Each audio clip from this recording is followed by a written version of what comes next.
Assalamualaikum warahmatullahi wabarakatuh. Salam sehat tanpa batas. Kalau kita bicara diare ini tentu sangat banyak sekali faktor ya. Nah, kemarin tuh ada yang tanya tentang kondisi diare apakah bisa dilakukan simulasi pengobatan menggunakan refleksi.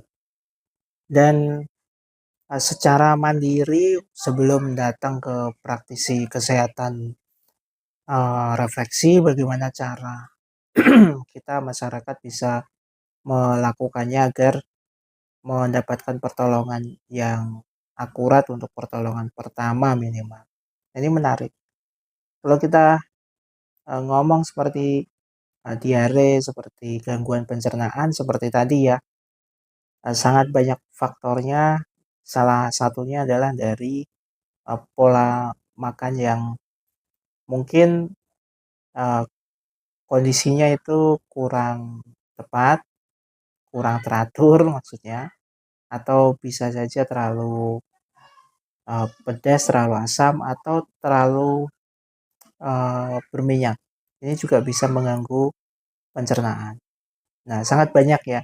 Untuk itu kita nggak bisa menjudgment atau memvonis gitu bahwa kalau misalnya makan sambal itu bisa mengakibatkan diare. Misalnya makan makanan yang dimasak berulang itu juga bisa memunculkan diare. Misalnya hanya satu poin ini saja itu belum cukup untuk kita memastikan bahwa diarenya karena itu. Karena banyak faktornya. Termasuk misal kita nggak kuat di ruangan ber-AC dan ketika kita paksakan di ruangan ber-AC itu juga ada dampak-dampak biasanya muncul sensasi atau kurang nyaman pada perut dan dampaknya nanti diare. Itu juga bisa. Ada, saya sering menemukan seperti itu.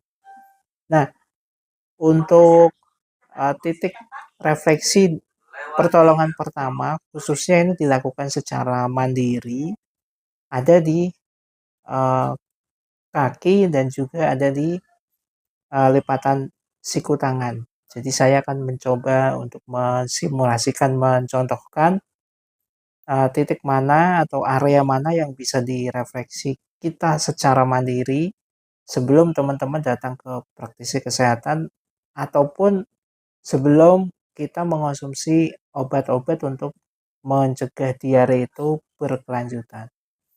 Mohon maaf seperti ini ya. Nih, lihat ya. Ya.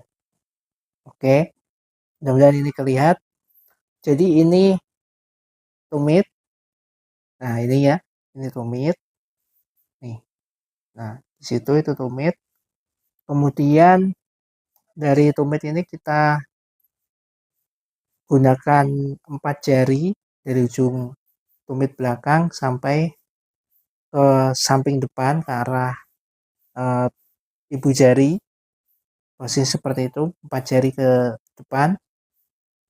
Nah, di sini. Jadi posisinya bukan di bagian belakang di telapak, bukan, tapi ada di samping. Jadi lurus mata kaki yang mengarah ke ibu jari. Ini begini. Nah, di sini ini ada lekukan. Ya, ada lekukan ini. Ada bulat posisinya. Kalau teman-teman meraba di batas garis antara tumit dan di telapak kaki bagian tengah itu ada semacam lekukan. Nah, titiknya ada di sini. Nah, saya nggak akan menceritakan ini titik apa karena memang ini sifatnya area.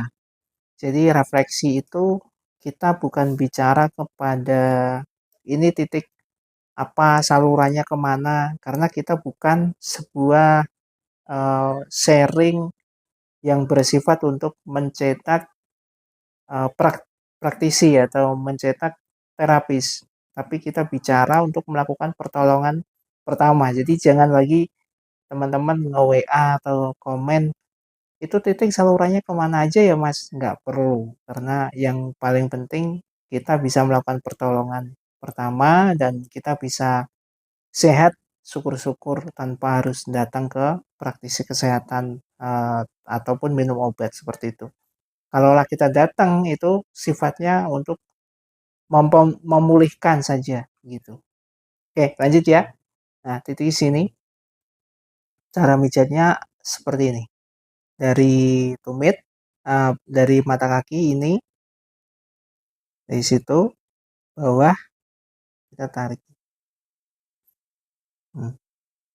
Seperti ini aja gerakannya. Durasinya 2 menit.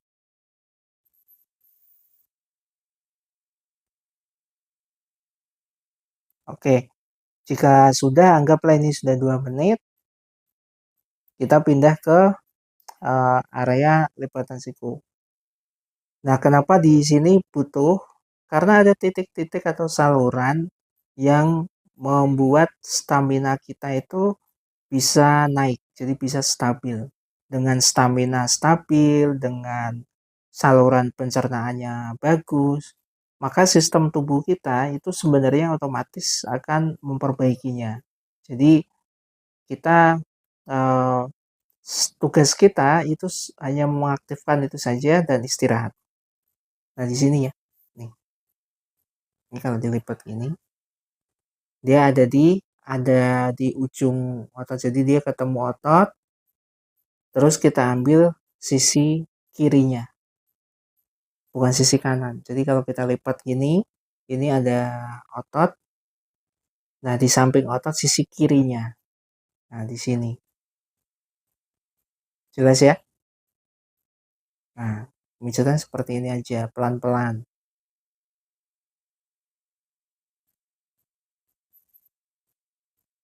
Nah, ini juga sama, durasi kurang lebih ini 2 sampai 3 menit durasinya.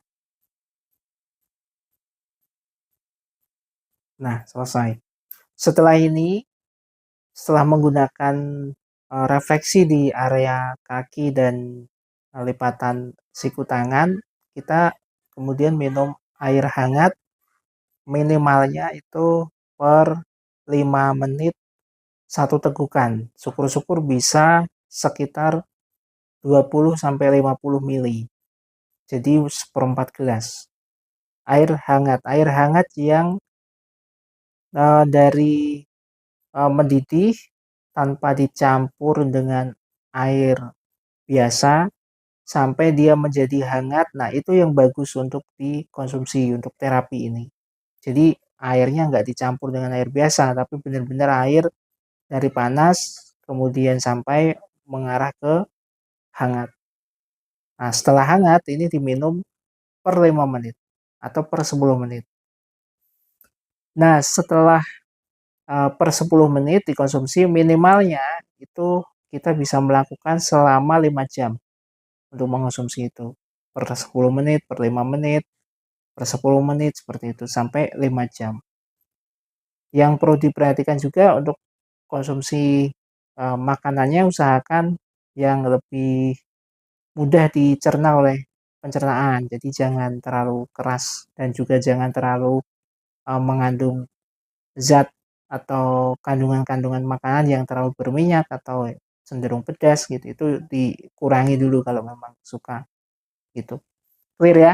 Ini saya sampaikan di garis bawahi untuk teman-teman yang memang ingin melakukan pertolongan pertama dan orang awam. Jadi bukan seorang terapis atau praktisi gitu. Karena banyak juga yang salah memahami konteks video-video yang saya share, kok nggak diterangkan juga tentang metode-metode tentang istilah-istilah kedokterannya atau istilah-istilah bahasa terapisnya agar bisa dipahami.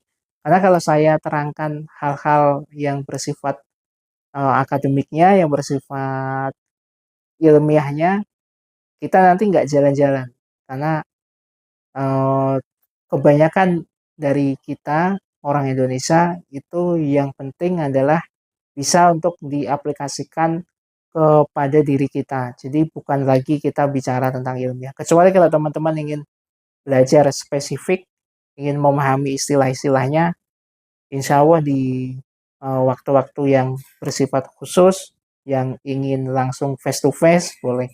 Tapi kalau yang bersifat umum di video-video seperti ini, mohon maaf saya nggak menyampaikan seperti itu karena saya bukan untuk edukasi kepada terapis, karena setiap terapis sudah dibekali dengan pemahaman ilmu-ilmu refleksi, ilmu-ilmu terapi zona meridian itu sendiri, dan juga mereka insya Allah sudah tahu apa-apa aja titik untuk mengatasi misalnya diare, untuk mengatasi apa, itu semua sudah tahu dan mereka juga sudah mempunyai teorinya masing-masing. Oke ya, bisa dipahami, mudah-mudahan bermanfaat. Terakhir dari saya, salam sehat tanpa batas. Assalamualaikum warahmatullahi wabarakatuh.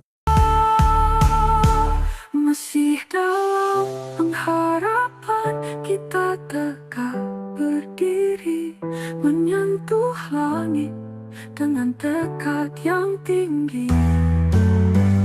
Suara kita lantang menggema di dunia, wirausaha disabilitas menciptakan makna.